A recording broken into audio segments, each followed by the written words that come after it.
빛과 가짜 빛. 기도하겠습니다. 하나님, 오늘도 또 사도 요한을 통하여 우리에게 들려주시는 주님의 그 깊은 하나님 나라 이야기에 우리가 귀를 기울입니다. 그저 옛날 이야기가 아니라 그것은 우리에게는 복음입니다. 생명입니다. 빛입니다.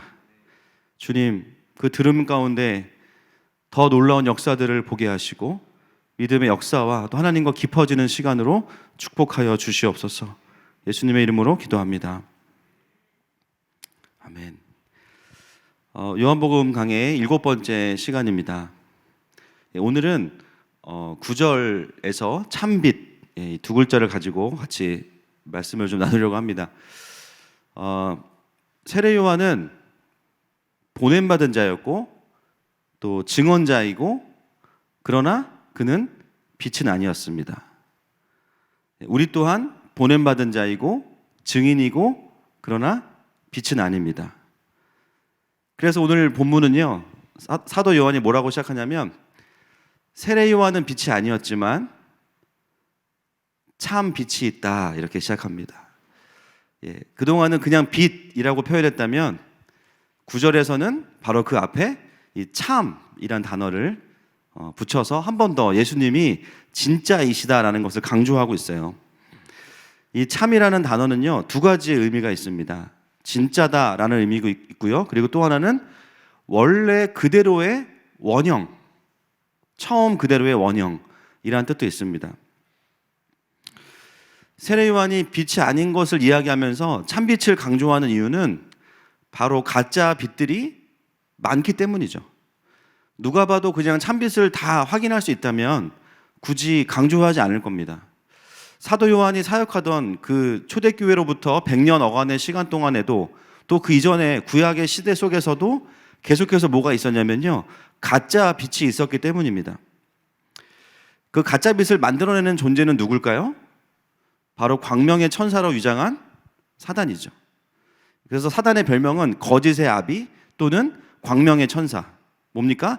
가짜 빛을 가지고 사람들을 미혹하는 존재가 바로 사단입니다. 그래서 사실은 가짜 빛은 빛이 아니에요. 포장지만 빛입니다. 그 속에 뭐가 있어요? 어둠이 있습니다. 여러분 혹시 뭐 중고나라에서 그런 거래 해본 적 있으세요? 나는 분명히 가전제품을 샀는데 포장지를 뜯으니까 벽돌이야. 신고할 수도 없고. 가짜는 그런 거예요. 진짜인 것처럼 포장해서 우리에게 주어져서 그것을 받았는데 그 속에 사망이 있고 어둠이 있어요. 여러분, 사단이 가장 먼저 그 가짜 빛을 비춘 사건이 바로 선악과 사건이죠. 여러분, 사단은 누구를 통해서 하와를 유혹했습니까? 뱀이죠. 3장 1절 말씀 보겠습니다. 시작. 그런데 뱀은 여호와 하나님이 지으신 들짐승 중에 가장 간교하니라. 뱀이 여자에게 물어 이르되 하나님이 참으로 너희에게 동산 모든 나무의 열매를 먹지 말라 하시더냐. 여기서 뱀을 어떻게 소개하냐면 간교하더라 이렇게 소개합니다. 이게 원어로 보면요, 좋은 해석으로 바꾸면 슬기롭다 뜻이에요. 그러나 이제 이미 이 해석할 때 이 뱀의 어떤 위치를 알기 때문에 간교하다 이렇게 해석했습니다. 그 슬기롭다는 것은 어떤 뜻이냐면 들짐승 중에서 가장 빛나는 자였다라는 뜻입니다. 제가 창세기 이 부분 설교하면서 어떻게 하와가 뱀에게 넘어갈 수 있었는가? 그때는 타락 전이었고 동물과의 소통이 가능했고요, 그 중에서도 뱀은 그냥 동물이 아니었다는 거예요. 다른 동물들과 다르게 간교했다라는 말은요, 조언하다 이런 뜻도 있거든요. 지혜를 가지고 있는 어떤 존재였어요. 그래서 평상시에도 하와와 뱀이 소통에 있었고요, 그 소통 속에서 하와는 어떤 지혜들을 얻었을 겁니다. 여러분, 왜 사단이 수많은 동물들이 있잖아요. 그렇죠? 여러분들이 좋아하는 메리, 쫑 다 있잖아요. 그렇죠? 그런 아이들을 선택하지 않고 왜 뱀을 선택했을까요? 그가 빛나는 자였기 때문입니다. 그를 통해서 가장 하와에게 메시지가 깊이 들어갈 수 있다는 것을 알았기 때문에 어둠의 통로로 뱀이 선택이 된 것이죠. 늘 하던 대로 그런 지혜의 이야기들을 하는 가운데 뱀의 언어를 통해서 하와에게 미혹의 메시지가 들어간 거예요. 늘 신뢰하던 메시지이기 때문에 포장지가 빛이에요. 그러나 그 속에는 비진리인 어둠의 메시지, 선악과의 메시지를 심어서 하와에게 설득을 하게 됩니다. 여러분, 우리가 연예인들을 뭐라고 부르죠? 스타라고 부릅니다. 별. 모든 연예인들이 다 그렇게 쓰임받는 것은 아니겠지만 특히나 사단이 누군가를 통해서 어떤 메시지를 전달하고자 할 때 누구를 통해서 전달할까요? 저 같은 사람은 아무리 나와도 영향력이 없습니다. 그러나 아주 빛나는 사람들을 통해서 시상식에서의 한마디, 광고에서의 한마디, 앨범을 내면서의 한마디, 유명하면 유명할수록 선용될 가능성도 있지만 그들이 하나님께 붙잡혀 있지 않는다면, 하나님의 영에 사로잡혀 있지 않는다면 중립은 없어요. 사단이 충분히 이용할 수 있는 메시지의 통로가 돼요. 그래서 여러분, 자녀들을 키우는 부모님들은요, 뭘 확인해야 될까요? 우리 자녀들이 우러러보는 아이돌들을 통해서 우리 아이들에게 어떤 메시지가 들어오는지를 확인하셔야 됩니다. 제가 특정 그룹을 말씀드릴 수는 없어요. 왜냐하면 팬클럽이 있기 때문에 신변의 위협이 있습니다. 그래서 이것도 다 해놓은 거예요, 지금. 좌우당간, 메시지를 보셔야 되는 거예요. 그래서 우리도 마찬가지예요. 어렸을 때 들었던 누군가의 노래 한 곡이 우리의 인생의 정서를 결정해. 그죠? 어렸을 때 봤던 영화 한 편이 우리의 인생의 전제를 만들어버려요. 결코 하나의 컨텐츠는 그걸로 끝나는 게 아니라 그것을 만든 사람의 스피릿이 들어가 있고요. 그리고 그 스피릿은 반드시 영적인 것들과 연결되어 있죠. 그래서 요즘 가장 유명한 아이돌들, 특정 그룹이라고 말씀드릴 수 없어요. 유명한, 그리고 앞으로 뜨게 될 아이돌들을 통해서 다음 세대에게 어떤 메시지가 들어가는지를 보셔야 되고요. 저는 이게 반대로 다음 세대들에게 사명이 돼야 됩니다. 그 자리에 우리 아이들이 가야 돼요. 할렐루야. 그래서 하나님을 말하진 않지만 하나님 나라의 가치와 밸류들을 아이들에게 던질 수 있는 일들이 필요해요. 요즘에 개인적으로 슬기로운 의사생활을 보면서 은혜를 많이 받습니다. 거기 보면요, 굉장히 교묘하게 성경적인 메시지가 많이 나와요. 10주 된 아이를 지울 거냐 말 거냐. 근데 의사가 10주를 강조하면서 그 아이가 지금 뛰노는 모습을 보여주니까 지우려고 했던 부부들이 마음을 돌이켜서 엽산은 언제부터 먹으면 되나요? 이런 얘기를 하는 거예요. 법을 반대한다 이런 것도 뭐 해야 되지만 정말 자연스럽게 감성적으로 그렇지, 생명의 신비는 10주건 12주건 똑같은 거지. 다 그 마음을 갖게 만들어. 사단은 항상 본인이 나서기보다는요, 어떤 매개체를 통해서 메시지를 줍니다. 하나님도 그러시는 것처럼. 그래서 빛나는 뱀을 통해서 하와에게 다가가서 가짜 빛을 비추고, 소위 말하는 하와에게 뭘 한 거냐면 우리가 잘 알고 있는 요즘 유명한 단어가 있습니다. 가스라이팅을 한 거죠. 가스라이팅. 타인의 심리나 상황을 교묘하게 조작해서 그 사람이 스스로를 의심하게 만들므로 인해서 타인의 지배력을 강화하는 행위, 이게 이제 가스라이팅이에요. 쉽게 말하면 사단이 말로 하와를 조종하는 거예요. 그리고 아담에게는 하와가 가장 빛나는 자였을 거예요. 하와가 말하니까 그 역시도 선악과를 같이 먹게 되죠. 이게 처음 인류에게 비추어진 가짜빛의 프로세스였습니다. 그들이 속았던 건 뭐냐면 우리에게 자유가 올 거야. 우리가 하나님처럼 될 거야. 우리가 선과 악을 분별하게 될 거야. 그런데 여러분, 그 포장지를 뜯고 선물을 받은 이후에 열매가 무엇이었냐면 그들은 죽게 되었습니다. 이걸 우리는 전문용어로 사기당했다라고 하는 거죠. 사단은요, 창세 이후로 지금까지 계속해서 사기를 치고 있습니다. 아담과 하와의 눈이 밝아진 게 아니라 사실은 어두워졌어요. 하나님과 그분의 나라를 보지 못하게 됐어요. 1차적인 책임은 누구에게 있냐? 아담과 하와에게 있겠죠? 그러나 사단은 가짜 빛을 통해서 끊임없이 우리가 참빛으로 갈 수 없도록 어둠 가운데 우리를 묶기 위해서 모든 노력을 다 하고 있습니다. 그래서 성경은 우리에게 두 가지의 사람들을 보여주는 거예요.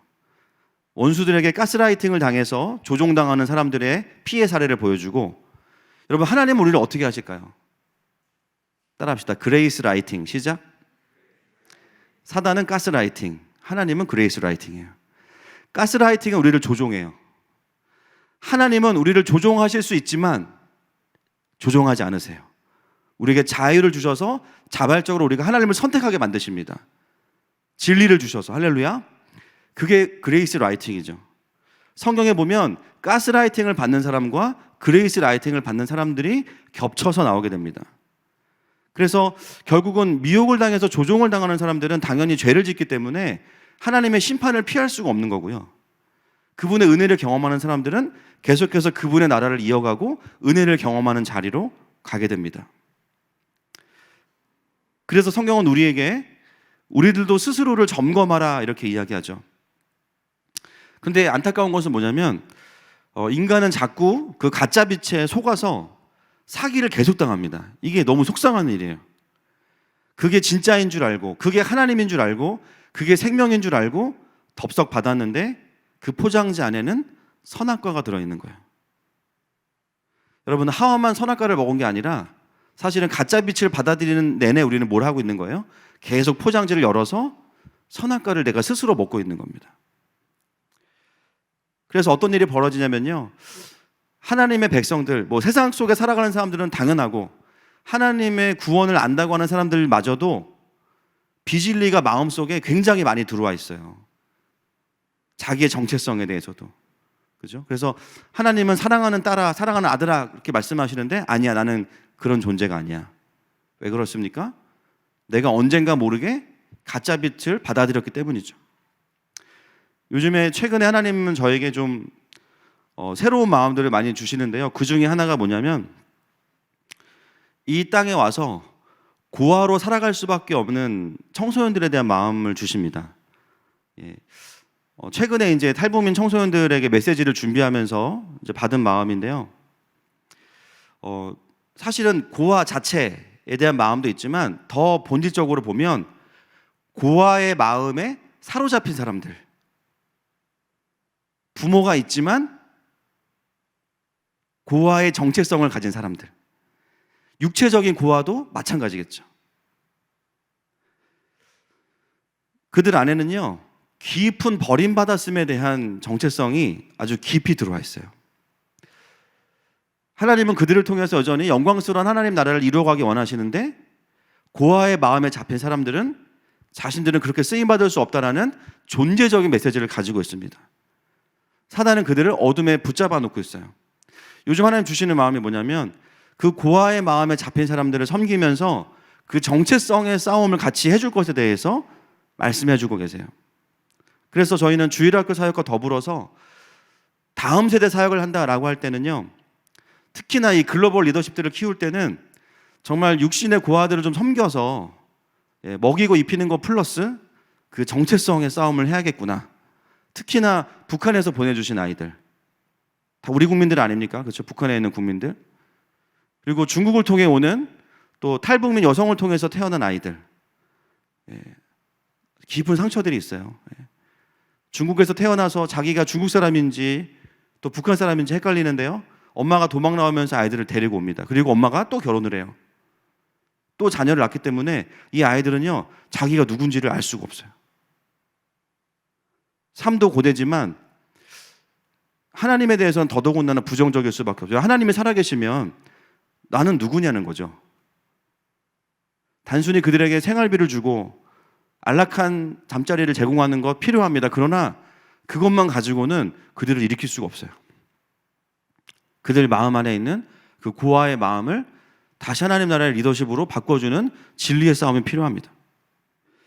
제가 보니까 저희 교회 선교사님들이 하고 계신 사역들이요, 나라와 상관없이 전부 다 그 정리를 해보면 고아와 과부와 나그네 사역이더라고요.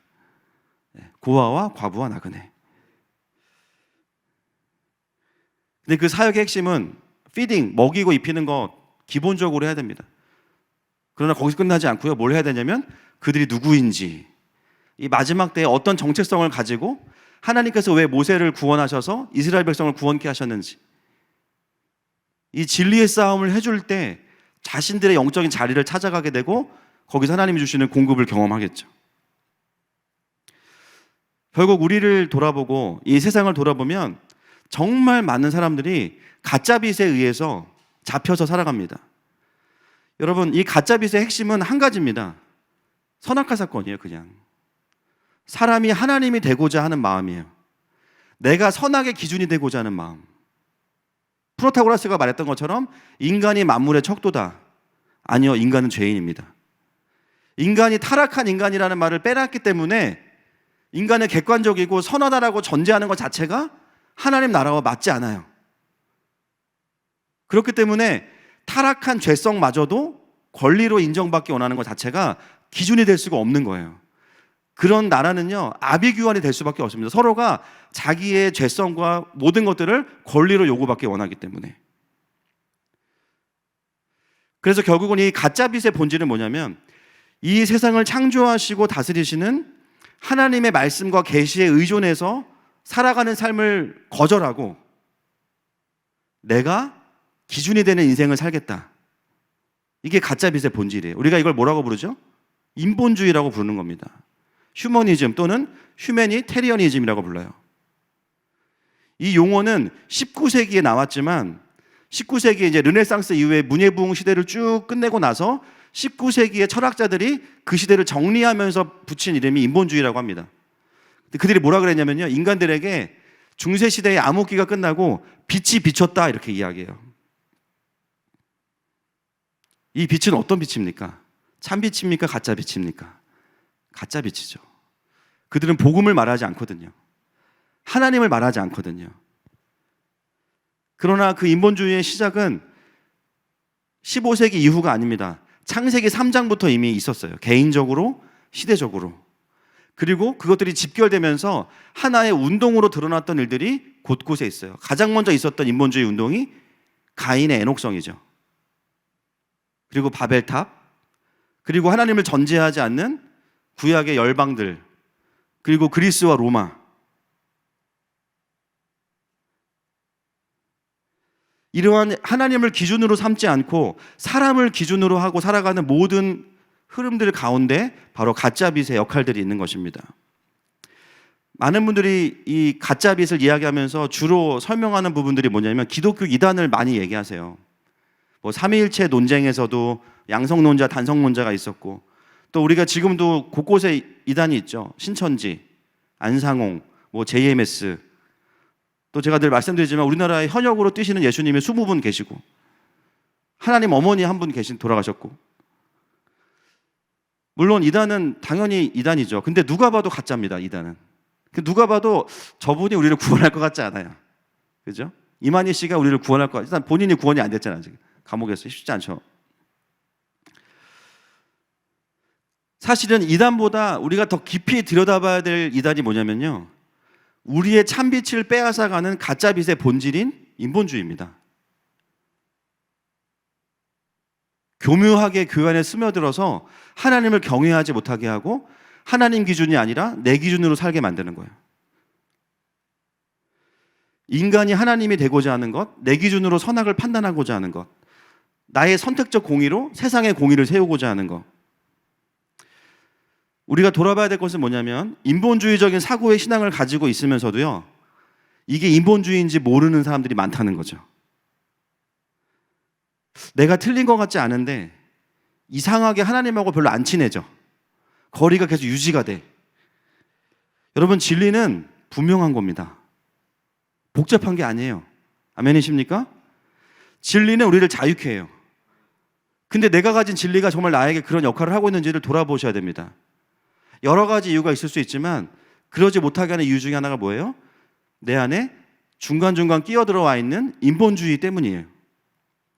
내 안에 진리가 정리가 되지 않고 내 중심적인 사고방식으로 신앙생활을 하니까요, 하나님도 그냥 날 도와주시는 분이지 내가 하나님을 섬기거나 그분을 위해 내가 존재한다고 생각하지 않아요. 그래서 이 인본주의라는 말은 한 시대에만 국한해서 사용하는 단어가 아니라는 것이죠. 그 본질은 뭐예요? 깊은 자기 중심성입니다. 사도 요한이 참빛이라고 말하는 단어를 쓰는 이유는요, 그 교회 상황적으로 이런 맥락들이 아주 깊이 들어와 있었기 때문이에요. 자, 요한일서 4장 1절 말씀 보겠습니다. 시작. 사랑하는 자들아, 영을 다 믿지 말고 오직 영들이 하나님께 속하였나 분별하라. 많은 거짓 선지자가 세상에 나왔습니다. 예, 요한이 뭐라고 이야기합니까? 영을 다 믿지 말고 분별하래요. 우리가 줄여서 이제 영분별이라고 하는데, 영분별이라 그러면 많은 분들이 되게 은사적으로 생각하시는 분들이 많아요. 이렇게 막 기도해보고 얘는 진짜야 가짜야 배우고 싶어요. 어떻게 하는 건지. 물론 은사적으로도 분별이 가능하겠죠. 왜냐하면 성령에 사로잡힌 사람들은요, 성령이 아닌 이제 양신 역사라 그러는데, 이제 어둠에 잡혀 있는 사람들을 볼 때 느낌이 달라요. 그러니까 얼굴에 마음에 안 들고 이런 거 말고, 이렇게 뭐 신내 나고 이런 거 말고요. 영적으로 느낌이 달라요. 그런 게 있죠. 방언도 사단이 주는 방언은 굉장히 음산해요. 여러분 들어보시면 기분 막 더럽습니다, 진짜. 그런 영적인 직관의 은사도 있어요. 그러나 사실 사도 요한은 그런 관점의 영분별을 말하고 있지 않고요. 바로 이어서 2절과 3절 말씀 한번 보실까요? 시작. 이로써 너희가 하나님의 영을 알지니 곧 예수 그리스도께서 육체로 오신 것을 시인하는 영마다 하나님께 속한 것이요 예수를 시인하지 아니하는 영마다 하나님께 속한 것이 아니니 이것이 곧 저 그리스도의 영이니라. 오리라 한 말을 너희가 들었거니와 지금 벌써 세상에 있느니라. 자, 영지주의자들이 그 거짓임이 드러날 수 있었던 것은 뭐냐면, 영적인 직관을 통해서 은사적으로 그걸 확인한 게 아니고요, 그들이 예수 그리스도의 육체로 오신 것을 부정했기 때문입니다. 쉽게 말하면요, 그들의 영이 가짜라는 것을 뭘로 증명했어요? 복음으로 증명한 거예요. 진리의 말씀으로. 그들이 복음을 부정한 이유는 무엇 때문이었습니까? 자기들이 갖고 있는 철학, 영지주의, 영은 선하고 육은 악하다. 이게 누구한테 온 거냐면 플라톤에게 온 그 세계관과 철학을 포기하지 않고 그것으로 예수님을 바라보니까 말이 안 되는 거예요. 신이면 선한데 어떻게 육체로 올 수가 있어? 건강한 그리스도인은 어떻게 반응해요? 내 생각을 그리스도께 복종시킵니다. 아, 내가 잘못 생각했구나. 아, 나는 이게 철학으로부터 온 거를 가지고 내가 예수님을 바라봤구나. 자기를 돌이켜요. 영주주의자들은 어떻게 했냐면 복음을 바꿔버려요. 이거는 불가능해. 예수님은 육체로 오실 수가 없어.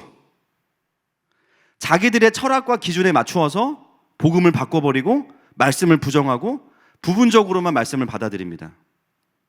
어떤 결과를 빚었냐면요, 복음을 부정했기 때문에 영주주의자들은 지옥 갑니다. 자기만 지옥 가나요? 그들한테 배운 사람들 전부 다 지옥 가겠죠. 왜냐하면 예수님의 성육신을 부정하는 거는요, 이거는 대속을 부정하는 거예요. 그 피값으로 우리가 구원받죠. 아멘이십니까? 그 대속을 부정하는데 어떻게 천국 가요? 이게 바로 인본주의적인 사고방식이에요. 자기가 가진 선입견을 가지고 복음을 해석하고 자기의 생각과 맞지 않으면 복음을 다운그레이드 시켜서 내가 이해할 만한 것으로 바꾸어 버리는데, 이미 그것은 복음이 아니죠. 영지주의화된 그냥 교리일 뿐입니다. 여러분, 이런 일들이 사도 요한 시대에만 있었나요? 예수님 이후에 계속해서 인간의 철학으로 복음을 해석하려는 노력들이 너무나 많았습니다. 그래서 영분별의 가장 확실한 방법은 영적인 직관도 있지만 진리의 말씀과 정확한 복음입니다. 아무리 대단하고 아무리 따뜻하게 인류를 구원해 줄 것 같은 이론이어도요, 그게 성경적이지 않으면 사기예요. 그 안에는 생명이 없어요. 선악과가 들어있지. 사도 요한은 자신이 살았던 그 시대까지 충분한 가짜빛의 운동이 있었음을 이야기하면서 심지어 하나님이 보내신 세례 요한마저도 그 이미지를 사용해서 얼마든지 사단이 광명의 천사로 둔갑시킬 수 있음을 경고하고 있는 것이죠. 여러분, 사도 요한 시대 이후에 지금 2000년이 지났습니다. 지금 이 말씀을, 이 참빛이라는 말씀을 다시 2000년 뒤로 가지고 온다면 그 사이에 쌓여있는 인본주의 운동도 다시 평가를 받아야 되는 거예요. 그게 말씀의 원리를 가지고 그대로 오면서도 우리의 삶으로 재해석하는 원리겠죠. 그 이후에 어떤 일이 벌어졌어요? 중세 카톨릭 시대를 지나면서 제2의 가인 운동이 일어났습니다. 르네상스 운동. 이것 또한 완벽한 사단의 시나리오입니다. 중세 카톨릭을 본인들은 뭐라고 이야기하냐면 신본주의다 이렇게 이야기했어요. 여러분 제가 늘 말씀드리지만 중세 가톨릭은 신본주의입니까 아닙니까? 강력한 인본주의입니다. 왜냐하면 중세 가톨릭은 하나님의 통치, 하나님의 나라를 말하려면 성경을 가르쳤어야 됐는데요. 성경을 안 가르쳤잖아요. 일단 하나님의 통치가 없어. 일단 그럼 왜 신본주의를 표방했냐? 하나님을 말하면서 자신들의 권력과 탐욕과 자리를 유지하는 게 그들의 목표였어요. 거기는 생명이 없습니다. 종교의 이름으로 사람들을 억압하고 인간의 선행과 헌금으로 구원받는다는 잘못된 구원관을 가르치고 또 사제들이 자신들이 우월함을 계속 이야기하면서 사람들이 현장에서 일하는 것들을 굉장히 천하게 여겼던 시대가 바로 중세 가톨릭 시대죠. 이 시대는 어떤 시대냐면 신본주의라는 이름으로 포장했지만 그 내용은 강력한 인본주의였습니다. 이 또한 가짜 빛이었어요. 근데 이게 왜 완벽한 시나리오냐면요. 결국은 이 흐름은 예수님 당시에 누구와 연결되냐면 바리새인과 똑같은 거예요. 바리새인들도요, 깨어있는 바리새인들은 회심해요. 바울처럼. 그러나 대부분의 바리새인들은요, 정말 구약에 정통했다면 예수님을 알아봤어야 됩니다. 근데 그들은 구약을 예수님을 알아보는 것으로 사용한 게 아니라 구약 그대로 사용한 게 아니라 자신들의 자리를 유지하기 위해서 권력의 근거로 구약을 사용합니다. 자기의 의로 사람들을 정죄하게 바쁘고 결국은 신본주의를 표방한 인본주의의 흐름이 바리새인도 그랬고 중세시대도 그랬어요. 그래서 많은 사람들이 어떻게 속았냐면 이게 신본주의야? 그러면 우리는 신본주의 안 할 거야.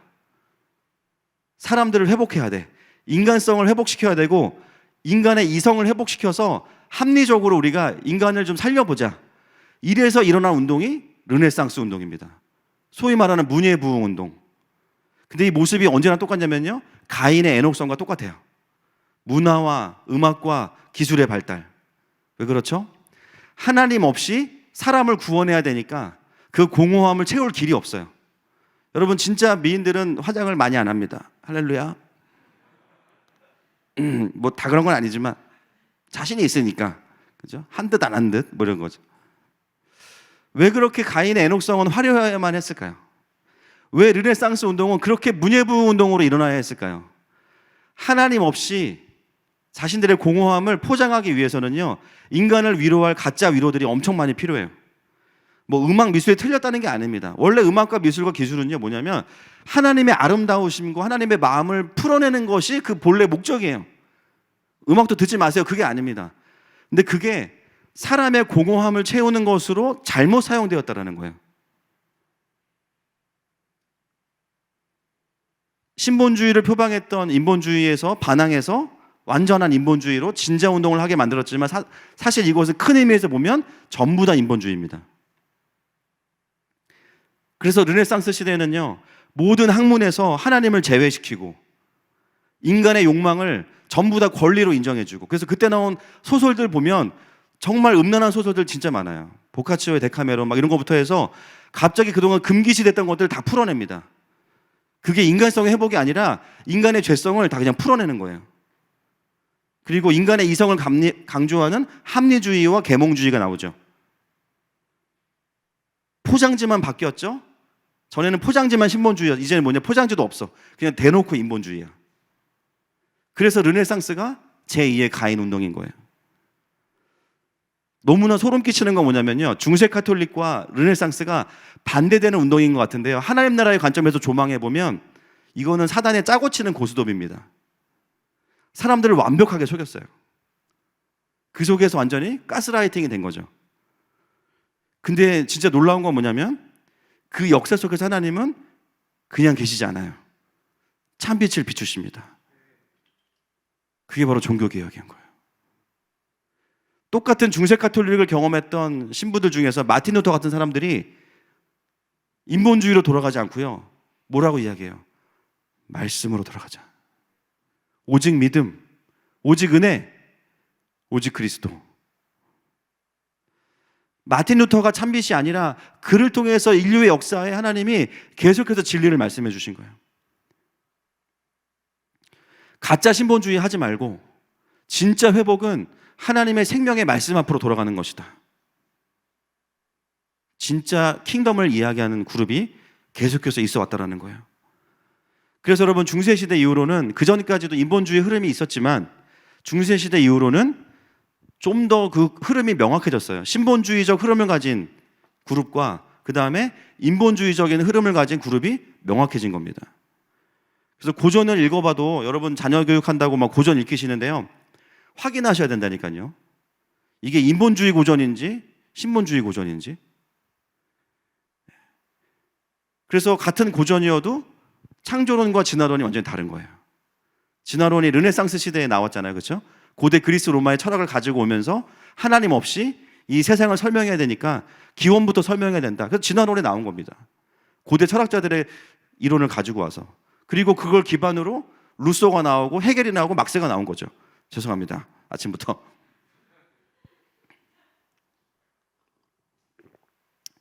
여러분 정말 시간이 있으신 분들은 그 루소의 사회계약론 같은 건 읽어보셔야 돼요. 인본주의 고전의 가장 그 스피릿의 정점에 있는 게 루소거든요. 결국 루소 때문에 막스가 나온 건데, 그 사회계약론 같은 경우가요, 꼭 읽어보셔야 돼요. 그것 때문에 프랑스 혁명이 일어나고 마르크스의 사회주의, 공산주의가 나왔던 그 근본 원인이 루소에게 있습니다. 그리고 루소가 어떤 삶을 살았는지도 꼭 보셔야 돼요. 자기 자녀들 3명을 다 키우기 싫어가지고 고아원 보내고요, 일하기 싫어하고요, 책임지기 싫어하고요, 그 모든 책임을 다 국가에 떠넘겨요. 그러면서 뭐라 그러냐면 국가는 아버지다. 그 스피릿 안에서 막스가 나온 겁니다. 죄송합니다. 여러분 왜 이런 흐름이 중요하겠어요? 오늘 이 시대의 세계관은 결국은 이 두 흐름이 계속 가고 있는 거예요. 성경에서부터. 그리고 그것을 제가 설명드리는 이유는 뭐냐면요, 결국 그것이 우리의 신앙에 직결되기 때문입니다. 내가 옳다고 생각하는 신앙이 정말 그러한가? 성경 전체의 관점에서 조망할 수 있어야 돼요.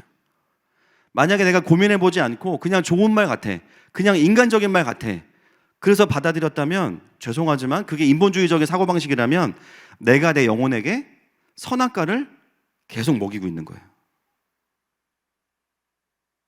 제가 이런 어려운 설명을 드릴 수밖에 없는 이유가, 죄송합니다, 내가 말주변이 없어가지고 더 쉽게 풀어드려야 되는데 설명을 안 할 수가 없는 거예요. 하나님이 없이 세상을 설명해내야 되기 때문에 세상을 좋게 만들어야 되니까 진화론과 유물론적인 철학을 가지고 뭐라고 말하냐면 이 세상은 점점 정반합에 의해서 진보되어지고 있다, 이렇게 이야기합니다. 물론 기술이 발전하죠. 옛날에는 뭐 아이폰 같은 거 없었으니까. 여러분 성경적 관점에서 이 세상은 진보하고 있나요? 퇴보하고 있나요? 멸망하고 있습니다. 종말을 향해 가고 있어요. 여러분 주님 오셔서 심판하시는데 주님 저 아이폰 있어요, 이게 무슨 의미가 있어요? 주님 카톡 주세요, 이게 무슨 의미가 있습니까? 그 기술의 발달을 보면서 뭘 느끼냐면 인간이 죽음을 직감하지만 죽지 않아. 스스로 정신 승리하는 모습으로밖에는 보이지 않습니다. 우리는 영원히 살 거야. 뭘 영원히 살아? 심판이 임하는데. 그 사람들이 말하는 진보라는 개념 자체가 이 헤겔과 마르크스와 연결되어 있는 진보예요. 여러분 이 세상은 진보하고 있지 않습니다. 종말을 향해 가고 있지. 이미 가인의 애녹성이 우리에게 그것을 확인해주고 있어요. 그 애녹성의 결말은 심판이었죠. 그리고 그 인본주의로부터, 인본주의 철학으로부터 사람이 하나님이 되고 정부가 하나님이 되게 하자는 경제체제와 정치체제가 나온 겁니다. 그리고 더 충격적인 건 뭐냐면요, 인본주의를 기반으로 한 신학들이 18세기 이후로부터 쏟아져 나오기 시작했어요. 어떤 분들은 물어보죠, 저한테. 목사님 말이 됩니까? 인본주의라는 게 하나님을 전제하지 않는 거라면서요. 어떻게 인본주의 신학이 존재할 수 있나요? 이미 제가 말씀드렸어요. 영지주의자들. 영지주의자들은요, 자신들이 크리스찬이라고 생각했어요. 복음을 안다고 생각했습니다. 그러나 그들은 복음을 몰랐어요. 성경의 진리로 성경을 해석하는 것이 아니면 다 사기입니다. 자신들의 전제와 인간의 철학으로 성경을 해석하려는 모든 노력들은 다 실패할 수밖에 없어요. 성경은 그렇게 풀어지는 책이 아니기 때문에. 근데 어느 순간부터 사람들이요, 계몽주의 이후에 나온 철학들을 가지고 성경을 해석하려고 들어요. 인간의 합리주의로 성경을 해석합니다. 여러분, 합리적인 거랑 합리주의랑은 다른 겁니다. 그래서 주의라는 말이 들어가면 주의하시기 바랍니다.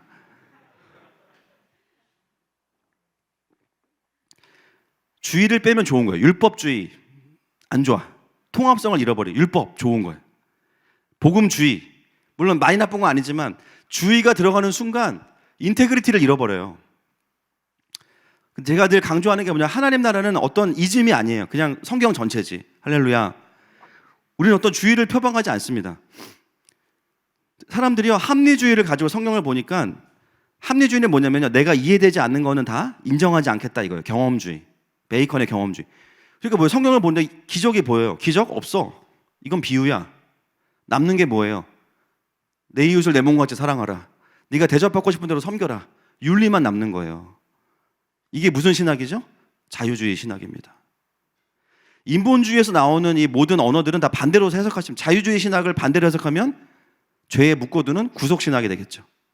해방신학은 해방신학. 제가 늘 말씀드리죠. 여러분, 언어에 속지 마세요. 예, 절대 평등법 속지 마세요. 불평등법입니다. 속으시면 안 돼요. 성경을 있는 그대로 보는 게 아니라 우리가 이해하는 철학과 프레임으로 보기 시작해요. 영지주의자들의 그것과 완전하게 똑같습니다. 하나님 나라의 진리를 인간의 도리의 수준으로 축소시켜요.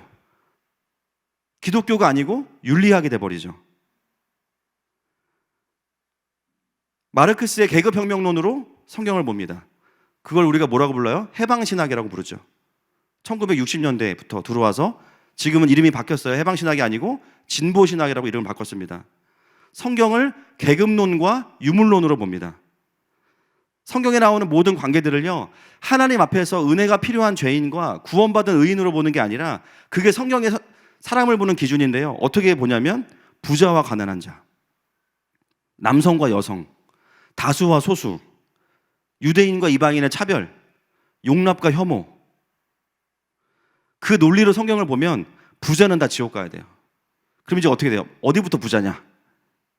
분당에 집 있으면 부자냐? 다 지옥 가야 됩니다. 가난한 사람은 자기가 일 안 해서 가난한 건데 선한 자가 되는 거죠. 물론 구조적으로 어려운 분도 있지만 당연히.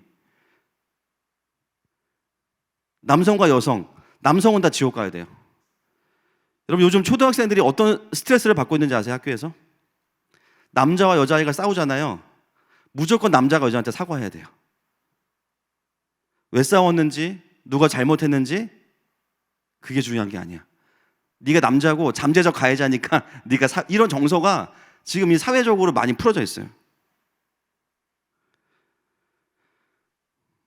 부분적으로는 성경에 그런 계급의 구조들이 보이긴 하지만 또 우리의 삶에도 그런 문제들이 산적한 건 맞지만 성경은 그 원인을 계급 구조에 있다고 말하지 않습니다. 돈이 있는 사람에게 있다고 말하지 않아요. 그냥 그것은 인간이 죄인이기 때문이에요. 너무 심플하죠, 문제가. 근데 그 심플한 죄인의 문제를 막시즘에 기반한 진보신학은 온갖 도시의 구조 문제로 바꾸어서 차별의 문제, 혐오의 문제, 젠더의 문제로 바꿔내요. 물론 그런 철학을 가진 사람들이 그런 말을 하는 걸 제가 반대하는 건 아닙니다. 제가 말씀드리는 건 뭐냐면 성경을 권위로 인정하는 그리스도인들이 그거를 분별을 못하는 게 저는 속상한 거예요. 얼핏 들으면 맞는 말이니까. 나도 그런 경험이 있으니까. 근데 그게 어디로부터 온 건지는 잘 몰라요. 왜냐하면 이거를 분별하기는 또 쉽진 않아요. 공부도 해야 되고. 고민해보지 않으면 이게 왜 성경과 다른지를 알기가 쉽지가 않은 거예요. 그런 신학과 신앙을 가지고 있으니까 어떻게 돼요? 내가 나도 모르게 내 영혼에 선악과를 계속 먹이고 있는 거예요. 여러분, 철저한 죄의 문제는요, 십자가 복음과 성령의 충만함으로만 돌파할 수 있습니다. 우리의 행동으로 세상을 바꿀 수 있는 게 아니에요. 타락한 인간은 세상을 바꿀 수 없습니다. 그래서 신기한 건 뭐냐면요, 진보 신학자들이 하는 말들은 세상 사람들과 완벽하게 소통이 돼요. 이게 참 신기해요. 사람들은 그걸 뭐라고 생각하냐면 신앙과 삶이 일치하고 있다고 또 착각합니다. 정말 무서운 일이죠.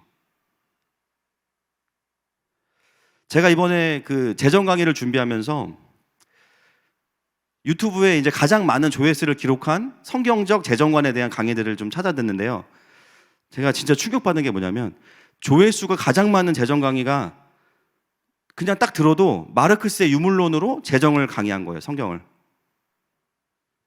노동에 대한 개념을 이야기하면서 부라는 것은 하나님이 주시는 부는 노동에 대한 대가다. 거기서 끝나. 여러분, 노동이란 단어가 성경에도 나옵니다. 맞죠? 그러나 성경이 말하는 노동은 그런 의미가 아니에요. 그냥 유물론적 관점에서 일하고 돈 받는 개념이 아니에요. 그것도 우리의 사명입니다. 하나님 나라의 구원에 동참하는 거고요.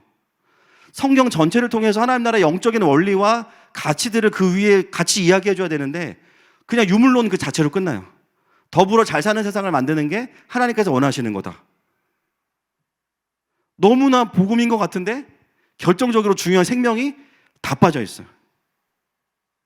빛이 아닌 것을 빛인 것처럼 말하고 있어요. 근데 가장 많은 조회수와 좋아요와 맞아요, 이렇게 살아야 돼요. 제가 절망스러운 것은 그 부분이라는 거예요. 그런 강의 누군가 할 수 있죠. 근데 중요한 건 뭐냐면 분별이 안 된다는 거예요. 여러분, 출애굽기에서 압제당하는 이스라엘의 백성의 이야기로 시작이 됩니다. 그들이 고통당해요. 주님께 부르짖어요. 그것을 바라보는 인본주의 신학자들은 뭐라고 이야기하냐면 이 고통으로부터 해방되는 게 출애굽이라고 이야기합니다. 근데 여러분, 물론 출애굽이 일어나지만 출애굽기의 마지막을 보실까요? 40장 34절과 35절입니다. 시작. 구름이 회막에 덮이고 여호와의 영광이 성막에 충만하매 모세가 회막에 들어갈 수 없었으니 이는 구름이 회막 위에 덮이고 여호와의 영광이 성막에 충만함이었으며. 만약에 그 고통으로부터 해방이 출애굽기의 목적이었다면 강을 홍해를 건너면서 출애굽기는 끝나야 돼요. 근데요, 출애굽은 과정이에요. 출애굽기는 우리에게 무엇을 말씀하고 있습니까? 요셉을 알지 못하는 그 사망 권세에 다스림 받던 압제당하던 하나님의 백성들이 마지막에 하나님의 임재가 강력해서 하나님의 영광 앞에 머무는 것으로 끝나요. 고통이 해결되는 게 본질이 아니라 그건 과정이고요. 하나님의 백성들의 해결은 언제 있냐? 문제 해결이 아니라 임재가 해결될 때 있다는 거죠.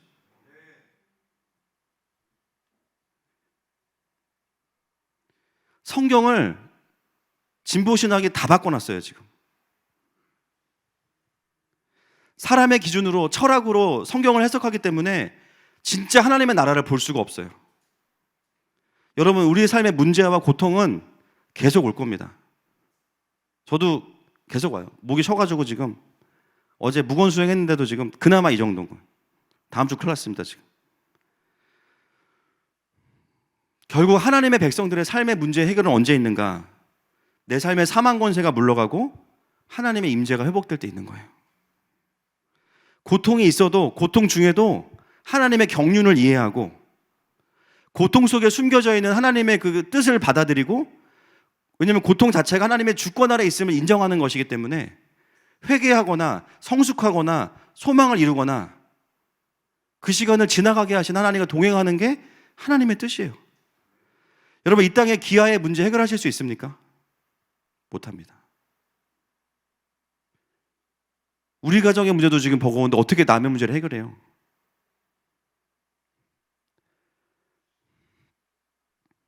하나님의 백성의 삶은 뭐냐면 하나님의 주권을 인정하는 거예요. 그리고 지금 내가 이 고통 속에서도 하나님께서 말씀하시는 순종해야 될 것이 무엇인지 듣고 거기에 따라갈 때 하나님의 일하심을 경험하는 거예요. 그렇게 경배하면서 살다 보면 어느 순간 내가 출애굽을 해 있는 거죠. 그게 본질은 아니라는 거예요. 여러분, 지금 전 세계적으로 우리나라만이 아니라 제3의 가해인 운동이 전 세계를 강타하고 있습니다. 인본주의의 물결이 따뜻한 것처럼 온 세상을 휩쓸고 있어요. 제가 연예인들이 하는 메시지 잘 확인하라고 말씀드리는 이유가 뭐냐면요, 그들의 메시지가 대부분이 다 그런 인본주의 흐름의 메시지들을 전달하고 있기 때문이에요. 너 자신을 사랑해라, 너 자신을 존중해라. 되게 좋은 말 같아요. 근데 이제는 여러분 분별이 되시죠? 아, 그게 자존감 세워주는 말이 아니었구나. 하나님이 없이는 그건 불가능한 거예요. 내가 느끼는 모든 욕구들을 다 그냥 존중하라고 이해해버리는 거죠. 요즘에 제 친구 목사님들이나 또 아시는 분들이 자꾸 저한테 설교를 보내요. 아, 너무 피곤해. 나 내 설교도 다시 안 보는데 자꾸 자기 설교를 듣고 코칭을 해달래. 너무 피곤해, 너무 피곤해. 근데 이제 들어보면 제가 진짜 깜놀하는 부분이 뭐냐면요. 통합 출신이든 합동 출신이든 뭐 성결 출신이든 정말 생각보다 많은 목회자들이 자기가 인본주의 신학을 가지고 있다는 걸 몰라요. 너무 충격적인 거예요. 어떤 신학교 나왔냐? 상관없어요. 왜 이렇지? 어떻게 된 거지? 특히나 30, 40대 목회자들은 열의 여덟은 그렇습니다. 대체적으로. 제대로 하나님 나라에 대해서 공부하지 않은 거예요. 그리고요, 인본주의가 들어오는 통로가 있어요. 상처와 분노거든요. 가짜 위로로 타고 들어오는데 목회자도 그게 해결이 안 된 거예요, 자기도. 복음으로 해결이 안 된 거예요, 그게. 여러분, 이게 얼마나 무서운 일입니까? 하나님의 말씀의 빛을 선포해야 되는 이 강단에서요, 하나님 나라로 포장된 인본주의 신학이 성도들에게 매주 배달되고 있어요. 자기만 죽는 게 아니에요. 성도들을 죽이는 거죠. 선악과를 자기만 먹어야지. 하나님 말씀 들으러 왔는데 인본주의 설교를 해버려요. 그분의 설교를 보내는 이유는 뭘까요? 목회가 잘 안 되기 때문이죠. 열매로 드러날 겁니다. 아무리 복잡한 신학적인 얘기 다 필요 없어요, 사실은. 열매로 드러날 거예요. 진짜 빛이 비추는 곳에는 하나님께서 주시는 부흥의 역사가 있습니다. 뭐 교회가 커진다 그런 게 아니에요. 리바이벌. 하나님과 원수된 자가 하나님과 화목하게 되고, 하나님과 친밀하지 않던 자가 하나님과 친밀해지고, 가정에 하나님 나라의 구조가 임하니까 부부가 연합을 하게 되고, 삶의 도피가 아니라, 노동이 싫어서가 아니라 부르심의 현장이 되니까 일 자체를 넘어서서 하나님의 부르심 때문에 그 일을 소중하게 여기게 되고 이웃을 섬기게 되는 거. 그런 시민들이 나올 때 그 나라에 소망이 있는 거죠. 열매로 알게 될 거예요. 어느 순간 작년까지만 해도 저랑 다른 입장에 있던 목사님들이 요즘에 정말 많이 바뀌고 계시더라고요. 연락이 옵니다. 어떻게 해야 되냐? 뭘 어떻게 해? 말씀으로 돌아가야지. 뭘 어떻게 해요? 그렇게 얘기할 때는 안 알아듣고 지금 이제 와서. 이거는 다양성의 문제가 아니에요. 저는 개인적으로 다양한 걸 좋아합니다. 저는 식당도 뷔페를 좋아해요. 이거는 생명의 문제잖아요. 나 혼자만의 문제가 아니잖아요. 이건 생명의 문제예요. 어떻게 우리가 그리스도를 포기할 수 있겠어요? 그냥 너도 옳고 나도 옳아. 그러면 제일 좋아. 젠틀해. 그럴 수 있는 문제가 아니라니까요. 죄송하지만 저희 성도님들이 교회 오셔서 훈련 받으시면서 레포트 내시죠? 제가 다 읽어봅니다. 예, 어떤 분들은 빠꾸 맞는 분도 있고, 3줄은 너무한 거 아닙니까? 2시간 강의했는데. 사람이 양심이 있어야지. 아무튼 근데 레포트 내시는 분들 중에 가장 많이 말씀하시는 게 뭐냐면, 자기가 인본주의적인 사고방식이 많다는 것을 이번에 알았습니다. 가장 많아요, 이게. 여러분, 저에게 오시는 분들 뭐 계시니까 드리는 말씀이 아니지만 그냥 오시지 않거든요. 고민하고 하나님 나라가 뭘까? 성경을 배우고 싶다. 그리고 이 교회 저 교회 다 고민해 보시고 마지막에 이제 선택하시잖아요. 그죠? 그럼에도 불구하고 그동안의 여정 속에서 이거를 디테일하게 우리가 정리해 보지 않았다는 얘기죠. 죄송하지만. 근데 말씀을 들으면서 성경 전체를 관통해 보니까, 와, 내가 인본주의였구나. 뒤늦게 깨닫는. 다른 의미의 개몽이 아니고 개영이 일어나는 거예요. 개영. 지금 이 시대 가운데 일어나는 운동은 성경조차도 성경대로 볼 수 없게 만들어버리는 운동입니다. 가짜빛이에요. 우리나라만이 아니라 전 세계적으로 지금 이 흐름 속에 있어요. 이거는 무슨 정치 문제, 사회 문제가 아니고요. 참빛과 가짜빛의 문제입니다. 생명나무의 열매를 먹고 먹일 것이냐, 선악과를 계속 포장해서 먹일 것이냐. 한국교회가 하나님 앞에 징계를 받고 있는 가장 본질적인 이유는 WCC 동성애 이거 다 그냥 가지예요, 가지. 본질은 뭐냐면 사람이 하나님이 되고자 하는 이거예요. 이거 제대로 회개하지 못하면 코로나 할아버지 계속 올 거예요. 그래서 제가 이 시간들은 다른 방법이 없다니까요. 그냥 이거 빨리 알려야 됩니다. 목회자들한테 알리고 교회들한테 알리고 깨우고 나가서 싸우고 그게 아니라 지금 이거 회개할 문제예요. 그동안 한국교회가 이거 잃어버렸기 때문에 사람을 우상으로 만들었기 때문에 사회적으로도 그런 열매가 맺혔고 어이구 너무 흥분해가지고 맺혔고 그럼에도 불구하고 너무나 많은 교회들이 너무 나이브해요 지금. 이런 메시지 자체를 전하진 않아요. 사람들 눈치 보고. 이거는 정치의 문제가 절대 아니에요. 가치의 문제입니다. 하나님 나라의 원리의 문제인 거예요. 그래서 제가 목이 쉬어라 이연사 외치고 또 외칩니다. 그러면 이제 목사님 오늘 이렇게 분위기 잡으세요. 대안이 무엇인가? 이제 중요합니다. 여러분 이제부터가 이제 또 우리 교회의 하늘 마음의 어떤 특징인데 뭐냐면 그럼 어떻게 해야 되냐? 답은 있죠. 진짜 신본주의를 회복하는 방법밖에 없어요. 신본주의도 주의라는 말이 안 되지만 킹덤이에요. 킹덤. 진짜 하나님 나라를 경험하고 하나님 나라를 경험시켜주는 게 무엇인지 풀어져 있는 공동체가 일어나야 됩니다. 여러분 왜 30, 40대들이요 왜 분노하면서 인본주의로 가는지 아세요? 그게 단순히 옳아서가 아니에요. 사실은 제가 보면 신본주의라고 표방했던 한국교회의 모든 교회는 아니지만 많은 교회들이 사실은 신본주의가 아니라 중세 카톨릭 같았기 때문이에요. 권위로 누르고 부패하고 인정할 거 인정해야죠. 제가 이번에 인본주의를 다시 한번 정리하면서 깊어지고 확장된 부분이 뭐냐면 진보 신앙만 인본주의가 아닙니다. 신본주의를 외치면서도요 자기의 기준과 의를 가지고 사람을 누르고 찍어내리는 것 또한 인본주의예요. 우리가 직면해야 될 거는 진보 신앙 비판하는 것도 해야 되지만 더 중요한 건 뭐냐면 우리 안에 있는 바리새인과 신부님들을 제거해야 됩니다. 이거 안 하면 절대 30, 40대들의 마음을 돌이킬 수 없어요. 아비에게로. 중세 카톨릭 시대의 인본주의자들이 너무 많아요. 교회 안에. 옳은 말을 하는데 사람들이 듣지 않아요. 왜냐하면 영적인 꼰대가 됐다는 거죠. 왠지 이 말 듣기 싫어. 하나님의 기준으로만 사역해야 되는데 거기에 자신의 고집과 아집도 같이 버무려서 사역합니다. 여러분 르네상스가 괜히 일어났습니까? 사단이 아무리 가스라이팅해도 우리가 그레이스 라이팅 더 했으면 다 같이 종교개혁의 흐름이 메인 스트림이 됐겠죠.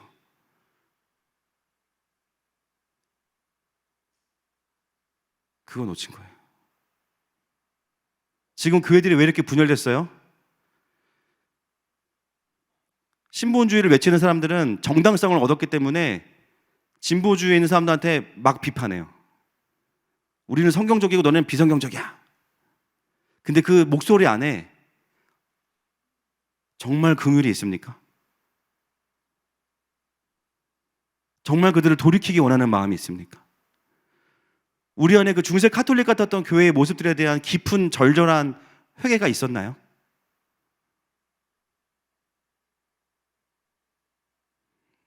그것이 없이는 한국교회의 연합은 어렵습니다. 그리고 또 다른 인본주의가 있어요. 보통 인본주의는 영적으로 메마르는 쪽으로 가는데요. 정반대의 인본주의가 있습니다. 말씀의 컨트롤을 받지 않는 과도한 은사주의도 인본주의입니다. 여러분 제가 말씀드리지만 은사는 좋은 겁니다. 맞죠? 은사주의는 주의해야 됩니다. 내가 봤어 환상을. 하나님 나한테 말씀하셨어. 그렇죠. 저도 많이 보고 많이 말씀하세요. 중요한 건 뭐냐면 같은 성령님이시기 때문에 말씀을 통해서 은사가 컨펌되고 공동체에서 그게 확인되고 성경적이라는 것이 증명이 돼야 되는데 그 루트는 없이 내가 들었어. 자기가 그냥 권위가 돼버려요. 그냥 딱. 이것도 인본주의예요. 하나님 우리에게 은사를 주십니다. 그러나 이 과정이 있어야 돼요.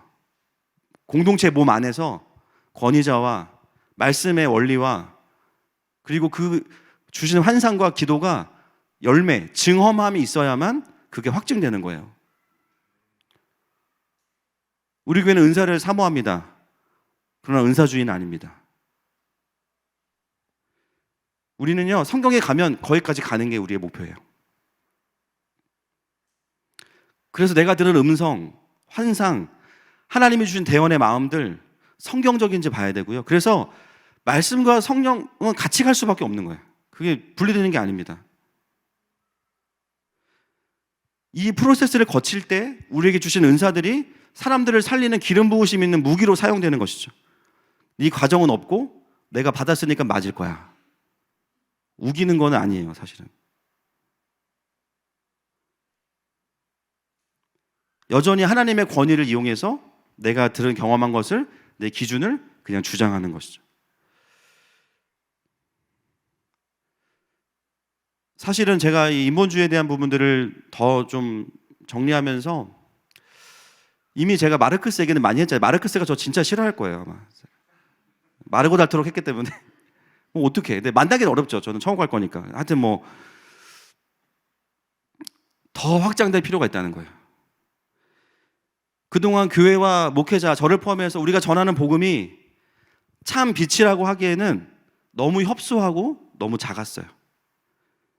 바울이 말하는 것처럼 그 넓이와 깊이가 그 충만함이 어떠하신지를 깨달아서 성도로 부르심의 풍성함을 전해야 되는데 정말 한국 교회가 그랬냐라고 물어본다면 대답하기가 어렵습니다, 저는.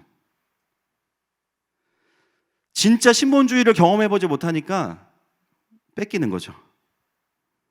여러분, 진짜 하나님 나라가 임하는 사역을 하면요, 그냥 말씀 그대로의 역사들이 일어납니다. 죄와 저주에 묶였던 자들이 자유케 됨을 경험하고 현실에서 살아갈 힘을 얻고 하나님 나라의 강력한 군사가 되는 게 정상이에요. 말씀 전체를 관통하면서도 성령의 은사와 성령의 열매를 가지고 사역합니다. 제가 이런 얘기하면 어떤 분들이 너무 기질이 높은 거 아니냐, 그게 그냥 정상인 거예요. 중간 무한도전. 하나님이 말씀하시면 이건 좀 부담스럽지 그러지 않으셨어요. 교회는 이거야. 우리가 그걸 구현하든 못하든 그냥 그게 우리의 스탠다드인 거예요. 근데 교회들이 그동안 어떻게 했어요? 교회를 매니지먼트 한 거죠. 성도들 나갈까 봐 눈치 보고 전해야 될 생명의 말씀 안 전하고, 목회자들이 가치를 전해야 되는데 정치하고 교회 안에서 관계로 뭔가 해보려고 그러고, 교회들이 참 빛을 이야기하면서도 넓은 창문으로 비춰주는 게 아니라 창호지에 손가락 하나 뚫어가지고 그 구멍으로 들어오는 빛으로 사역한 겁니다. 물론 그 빛이 들어가는 곳에는 역사가 있겠죠. 그러나 그것이 하나님께서 우리에게 비추고자 하시는 참빛, 원래 그들의 빛과는 너무나 큰 갭이 있어요.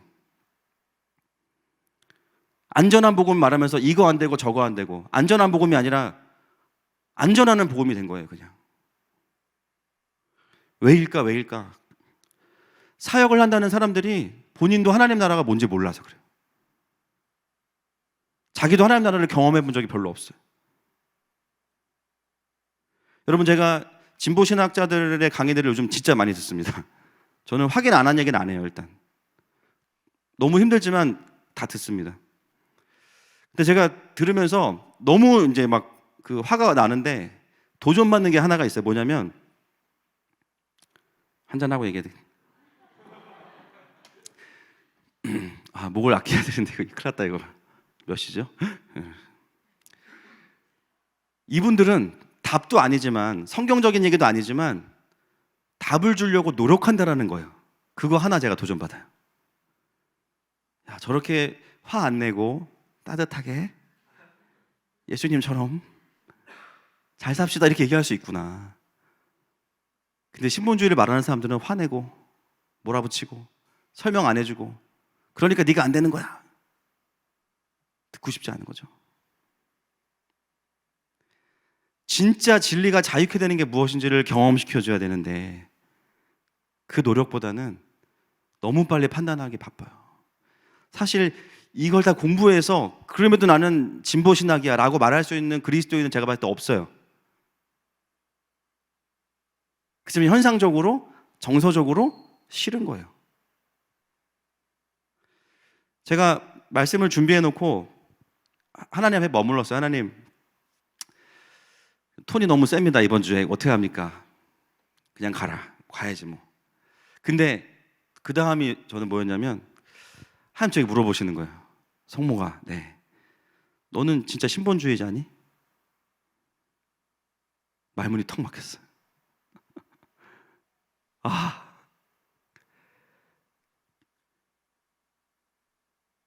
내가 하나님의 나라가 나에게 완전히 임해서 내가 통치 안에 있을 때만 사실 우리는 킹덤이잖아요. 나를 보니까요, 나도 인본주의자. 와. 하나님 나라에 대한 신학은 그래도 몇 년 팠으니까 잘해. 강의도 잘하고 5분만 해도 전하고 2시간 동안 할 수 있고 10시간 동안 할 수 있어요. 근데 정작 신학적인 문제 말고 존재적으로 내가 얼마나 하나님의 나라가 임했는지를 한번 다시 물어보시는 거예요. 한숨밖에 안 나오더라고요. 신학으로는 명확하지만 내 존재의 문제를 가지고 오니까요, 저 또한 인본주의자 같은 마음으로 살 때가 너무 많아요.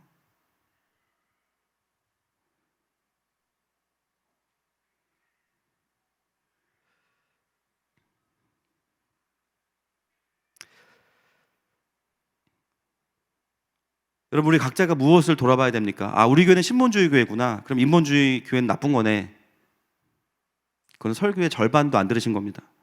우리는 나를 돌아봐야 돼요. 나는 정말 하나님 나라의 기준으로 사라지고 있나? 그리고 내 의가 아니라 성령님의 그 충만케 하심으로 이게 열매를 맺어가고 있나?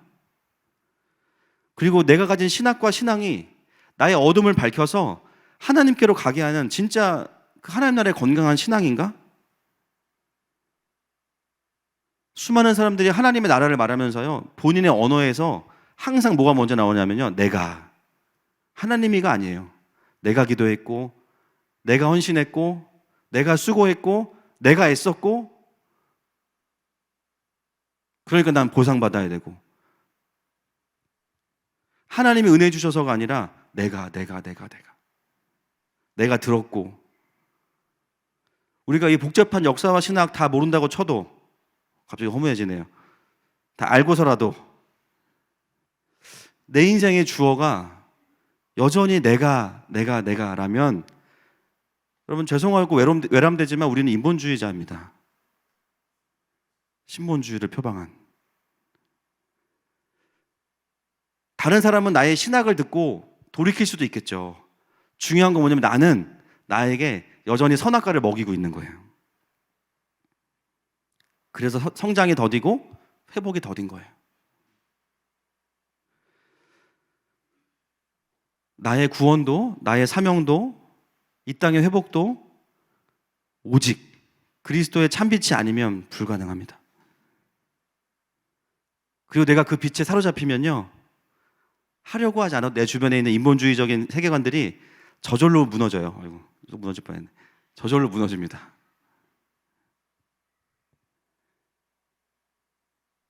예수 그리스도 외에는 천하의 구원을 만한 다른 이름을 주신 적이 없습니다. 예수님만이 참빛입니다.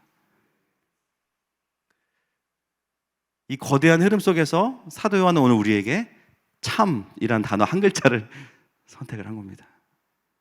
여러분, 이 시간에 우리 좀 하나님 앞에 나아갔으면 좋겠습니다.